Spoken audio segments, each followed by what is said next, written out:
Hunter x Hunter é uma obra cheia de detalhes, e é exatamente por isso que, mesmo com tantos hiatos, nunca param de surgir novas teorias e novas discussões. E um dos lugares onde o Togashi mais esconde segredos é nas capas dos mangás. Muitos desses segredos passam despercebidos e alguns são até mesmo quase impossíveis de descobrir, mas eu fiz uma análise aprofundada de todas as capas de Hunter x Hunter e eu descobri coisas incríveis que eu tô maluca pra contar pra vocês. Eu sou a Marie, você tá no Hunter Talk e hoje você vai descobrir todos os mistérios escondidos nas capas de Hunter x Hunter. Vamos começar pelo que mais me deu trabalho, que foi a capa do volume 33. Nessa capa a gente vê o Kurapika no meio com o dedo indicador levantado e isso é muito importante. Tem um golfinho bem grande do lado dele e tem a corrente formando um círculo junto com esse golfinho. Ao fundo tem um peixe amarelo atrás das correntes, isso é muito importante também. Tem uma borboleta na frente das correntes e tem uma lua um pouco avermelhada ali do lado do Kurapika. Esse golfinho está representando uma das correntes do Kurapika, que é a Steel Chain. Ela tem o poder de roubar a habilidade de outros usuários de Nen. Quando o Kurapika ativa o Emperor Time, um golfinho de Nen aparece e explica a habilidade com mais detalhes e permite que o Kurapika use essa habilidade uma única vez, e ele só vai poder desativar o Emperor Time depois que usar a habilidade. Essa é a corrente do dedo indicador do Kurapika, o mesmo dedinho que ele está levantando nessa capa, e ela tem uma seringa com uma gravura de golfinho junto de uma cruz. Beleza, a gente encontrou o golfinho da capa, mas não para só por aí, porque existe um paralelo muito interessante entre essa gravura do golfinho com uma cruz que tem na seringa com um senhor chamado São Brendan. São Brendan era um monge irlandês que fez viagens marítimas junto com 14 monges. O engraçado é que o Kurapika também tá numa viagem marítima junto com 14 príncipes. Mas as coincidências não param só por aí, porque durante a viagem do São Brendan junto com os 14 monges, eles pararam em uma ilha, só que essa ilha começou a tremer e começou a afundar, até que eles descobriram que na verdade eles estavam em cima de uma baleia. Beleza, o Kurapika tá numa viagem marítima junto com 14 príncipes dentro de um navio baleia.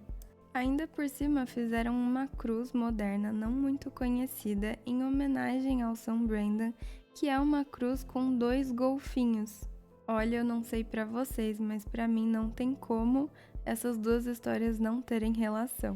E olha só mais uma coisa que legal, eu não sei se vocês se lembram da época da escola quando era falado sobre Império Romano, mas nessa época os cristãos eram perseguidos, e caçados. Eles usavam um símbolo de peixe como uma forma secreta de se identificarem entre si. É claro que a gente não sabe se o Kurapika é cristão ou não, mas a gente tem uma coincidência muito interessante aqui, porque o clã do Kurapika também era caçado, assim como os cristãos eram no Império Romano. E o Kurapika, por algum motivo, usou uma cruz cristã com um símbolo de golfinho, que pode ter ali a sua semelhança com o símbolo do peixe. Em alguns lugares eu encontrei que o significado de peixe amarelo pode ter relação com uma pessoa presa ao passado. E esse peixinho da capa tá ainda atrás da corrente do Kurapika, reforça mais essa ideia de que o Kurapika tá preso, amarrado no passado dele. Isso inclusive é dito pelo treinador do Kurapika quando ele pergunta por que o Kurapika queria correntes como habilidade de conjuração dele, e o Kurapika respondeu que é porque tem um mal à solta que precisa ser acorrentado. E aí o treinador dele dá uma bronca nele, falando que quem estava se amarrando nas correntes era o próprio Kurapika. A lua é o mais claro de tudo aqui, porque a gente já teve essa representação de uma lua avermelhada quando o Kurapika derrota o Voguin, e aqui estaria representando os olhos escarlates. A borboleta pode significar várias coisas aqui. A primeira coisa que vem em mente é que o Kurapika está usando muito o Emperor Time dele, e ele pode estar encurtando muito o tempo de vida dele, assim como as borboletas que têm uma vida bem curtinha, entre 7 e 10 dias de vida. Mas lá no Japão eles têm umas crenças muito fortes em simbolismos de animais. E lá as borboletas têm um significado bem conhecido, que é uma crença de que as borboletas carregam as almas dos que já se foram. E por conta disso, essa borboleta da capa pode estar representando a alma de todos os membros do clã Curta. A capa do volume 35 pode estar dando spoilers muito interessantes pra gente. A gente consegue ver o Kurapika ao centro, com todos os 14 príncipes dispostos na esquerda e na direita dele, o pote que concedeu as bestas de Nen para todos os príncipes e o rei atual de Kakin em cima de todo mundo. 3 dos príncipes que estão à nossa esquerda já morreram. Primeiro foi a Momose, depois foi o Sali e depois foi a Katio. Se a gente seguir por essa lógica, todos os príncipes da esquerda vão acabar perdendo a guerra de sucessão e o Tseridonihi se inclui nessa. É claro que isso não é uma sentença, até porque do outro lado, que ninguém morreu ainda, a gente tem o Hockenberg, que tá com a vidinha dele por um fio, ele não tá nem no corpo original dele mais. Então, se o Hockenberg for o próximo a morrer, realmente essa teoria vai cair e essa capa vai ser uma grande trollagem com a gente. Claro que a gente sabe que na Guerra de Sucessão só um vai sobrar, né? Então, fica bem claro que a maioria vai morrer, independente se tá na esquerda ou na direita. Mas pode ser um spoiler gigantesco que o Tseridonihi pode morrer, né? Porque ele é um candidato muito forte. Ele é uma das maiores ameaças que a gente tem ali no navio baleia. Uma parte interessante é que o Kurapika tá no meio, então fica essa dúvida, né? Qual lado será que o Kurapika vai ficar? Mas ele tá com a mãozinha virada pro lado dos que não vão morrer. Na capa do volume 20 a gente tem o Gon, o Killua, o Kurapika e o Leório no Egito. Tem uma pirâmide e uma esfinge atrás deles e tem uma gata com 6 filhotinhos correndo para a direção oposta da deles. Só pra gente se situar, esse volume acontece no Arco das Quimeras, naquela fase em que o Gon e o Killua estão lutando contra o Knuckle para poder provar que eles podem voltar a enfrentar as Quimeras, e vai acabar ali no começo da luta entre o Killua e o Chute. Bom, vamos começar por essa esfinge. O que é uma esfinge, né? É a cabeça de uma pessoa num corpo de um leão. É um ser híbrido que casa muito bem com as quimeras, que tem uma índole humana, um DNA humano no corpo de animais. Algumas pirâmides tinham câmaras secretas e armadilhas, o que pode simbolizar pra gente todo esse caminho difícil que o Gon e o Killua estão passando agora, né? Eles estão precisando se provar, eles estão sendo desafiados. Essa gata grande, junto com os 6 filhotinhos, pode estar representando a própria linha de extermínio formada inicialmente, que é o Chute, o Knuckle, o Nove, o Morel, o Gon e o Killua, e a gata grande seria o Netero. Se a gente for parar para pensar, gatinhos filhotes são seres em crescimento e são seres frágeis. O fato de eles estarem correndo para o lado oposto pode significar que eles estão deixando esse lado mais frágil deles e estão crescendo cada vez mais com toda essa situação das quimeras que está acontecendo.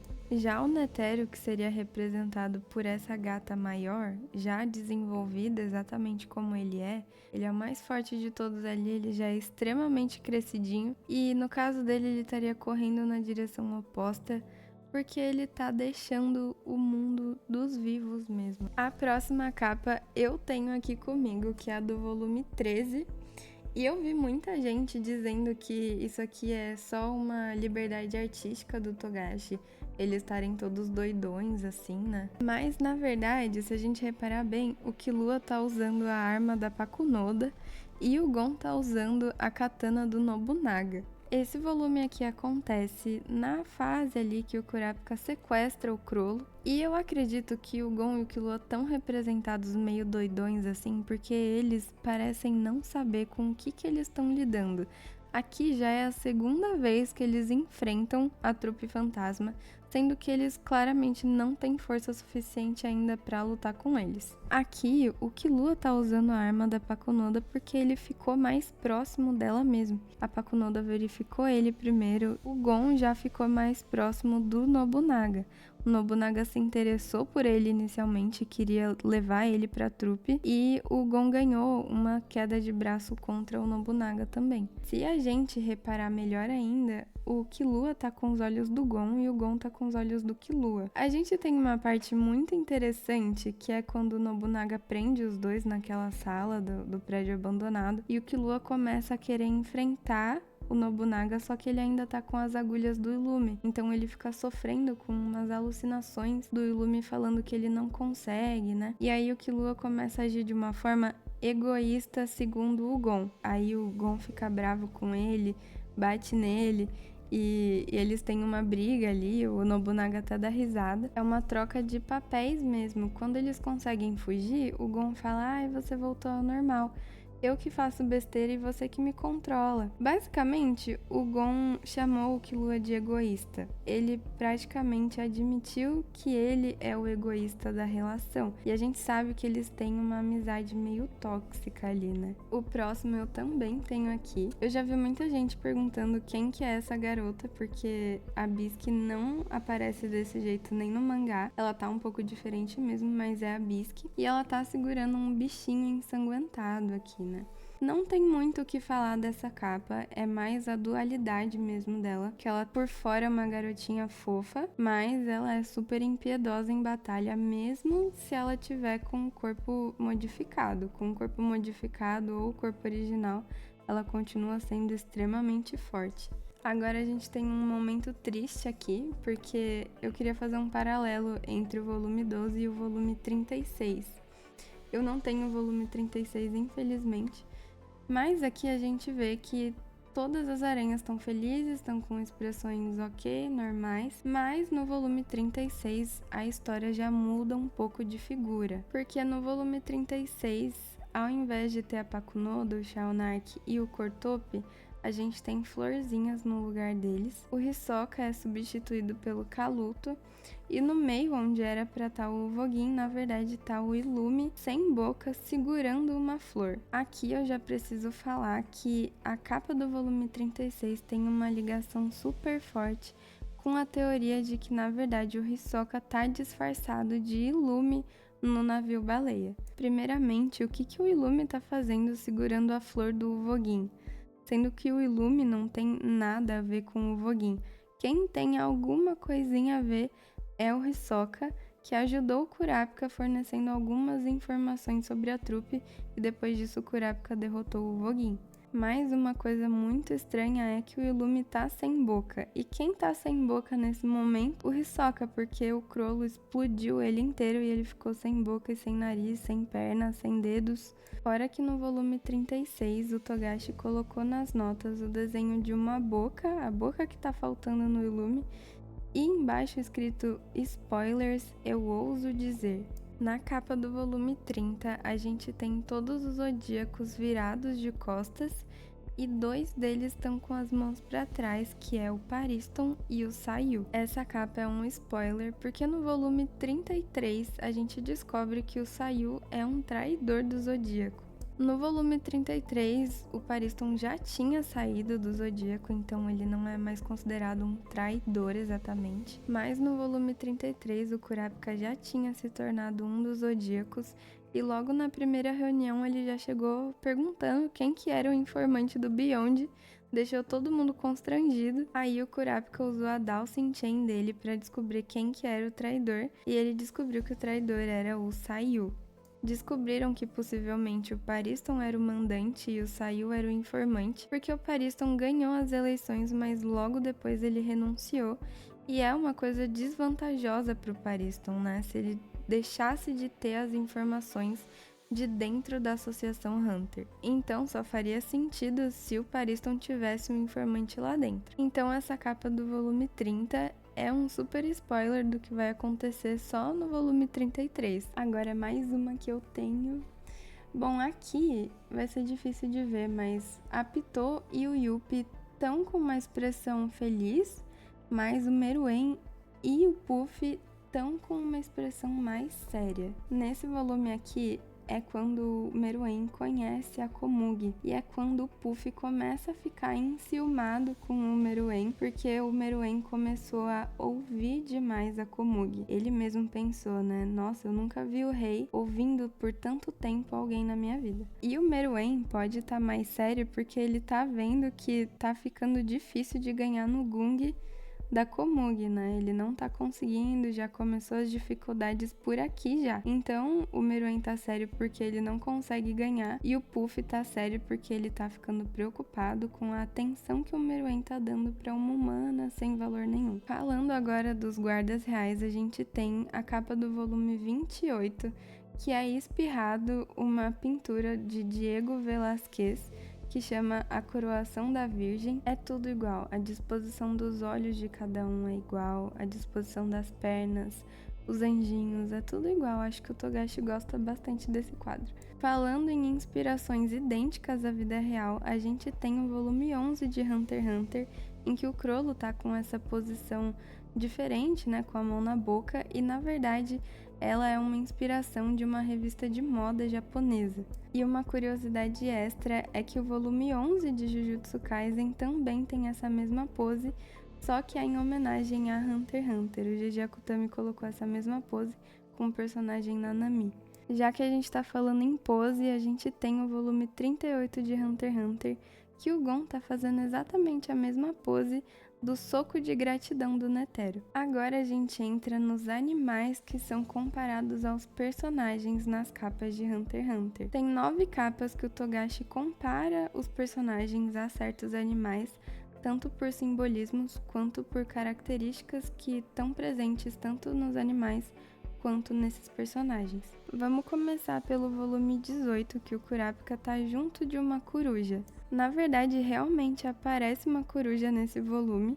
Ela entrega o convite do Imperador pro Gon quando ele ganha ali o quiz no final do Great Island. O Kurapika, na verdade, não tem foco nenhum nesse volume, porque é um volume que só acontece o Great Island. Mas ele, representado do lado de uma coruja, que tem um simbolismo de sabedoria, conhecimento e observação, são características que o Kurapika de fato tem. No volume 4 a gente tem o Kurapika de novo, só que agora em cima de um galo. E aqui a gente tem outro paralelo do Kurapika, só que agora com uma mitologia japonesa que chama a Lenda do Nobre Galo. Eu não vou me aprofundar muito nessa lenda, mas só para vocês entenderem a semelhança da história do Kurapika com a Lenda do Nobre Galo, é uma história em que um galo, a pedido de uma lacraia, empresta os chifres dele para um dragão, só que o dragão não quer mais devolver os chifres do galo, e aí o galo começa a ficar com ódio das lacraias e tomou como um objetivo de vida exterminar todas as lacraias do mundo. E aí é basicamente o Kurapika com a trupe, porque enquanto o galo quer exterminar todas as lacraias porque as lacraias levaram algo dele, o Kurapika quer exterminar todas as aranhas porque as aranhas levaram algo dele também. No volume 32, o Jin é representado junto de um gato, e o gato tem esse instinto mais independente, e os gatos também são muito sagazes, assim como o Jin também é. Nesse volume acontecem as eleições, e nesse volume o Jin também revela para Shido o verdadeiro motivo de o Pariston ser tão forte. O verdadeiro motivo é que o Pariston não quer ganhar, mas ele também não quer perder. O Jin protagoniza no arco das eleições em geral. A gente vê que o Jin prevê exatamente como vai acontecer a decisão das regras da eleição do novo presidente, e apareceu dias antes lá na sede da associação para escrever as regras dele e pedir pro Binks tirar o papel dele no momento em que ele fosse sortear. No volume 6, a gente tem o Killua em cima de um bicho que parece ser um gato meio assustado. Pra ser sincera, eu não entendi muito bem se é realmente um gato ou não, mas se for realmente um gato assustado, pode remeter a essa questão do Killua fugir sempre de qualquer perigo, né? O volume 17 eu também tenho aqui comigo, é o Killua representado do lado de um lobo. E entre muitos significados pode ter aqui lealdade, porque aqui eles estão no arco do Great Island na luta contra o Razor. E aqui pode significar que o Killua se sacrificou só para ajudar o Gon a vencer do Razor. Ele sacrificou as mãos dele durante a queimada só porque ele era a única pessoa que o Gon ia conseguir bater na bola ali com força total. É engraçado falar desse momento, mas realmente o lobo tem um significado de lealdade, porque teve uma história no Japão em que o lobo, ele era o caçador natural, né, o predador natural de javalis e veados, e ele ajudava muito a esses animais não destruírem as lavouras da galerinha lá do Japão.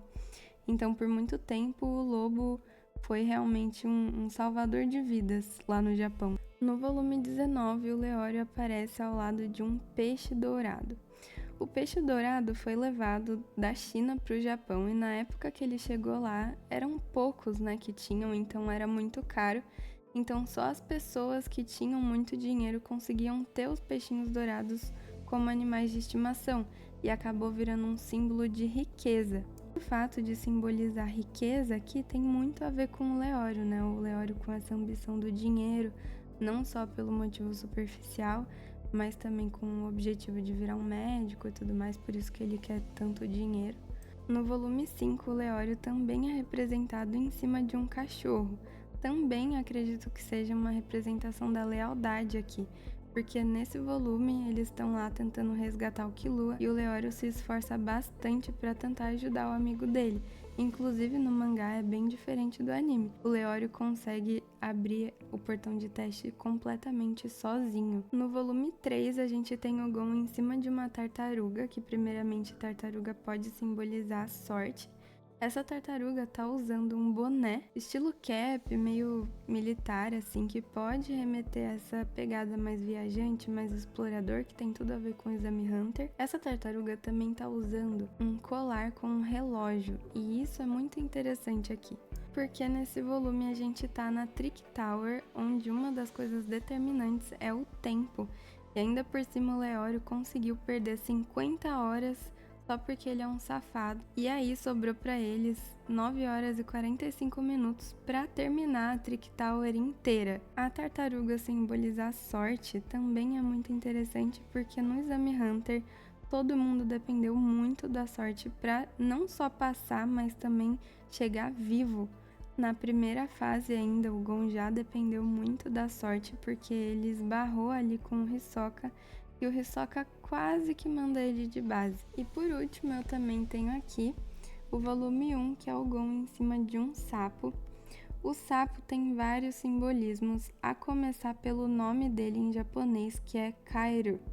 Vocês devem lembrar aí dos animes que Kairu é voltar para casa. Então o sapo virou um simbolismo de muita boa sorte lá no Japão. Inclusive tem até uns amuletos da sorte que eles usam que chama Enguimonos. Praticamente todos os animais que eu falei aqui existem Enguimonos deles. Acho que o exemplo que todo mundo vai conhecer é aquele gatinho que fica mexendo a patinha, e são Enguimono. E o próprio ciclo de vida do sapo, toda essa questão de passar por ser girino até virar um sapo formado mesmo, tem essa questão da transformação. E aqui é o primeiro volume, né? É quando tá todo mundo indo pro Exame Hunter. Então tá todo mundo se transformando de alguma forma. Tem até a primeira ending de Hunter x Hunter que chama Just Awake. Eu já fiz uma análise dela no meu TikTok, lá no Hunter Talk no TikTok, que tem uma parte que fala assim: enfrentar o seu passado ou esquecer. E aqui é muito isso, tá todo mundo enfrentando o passado.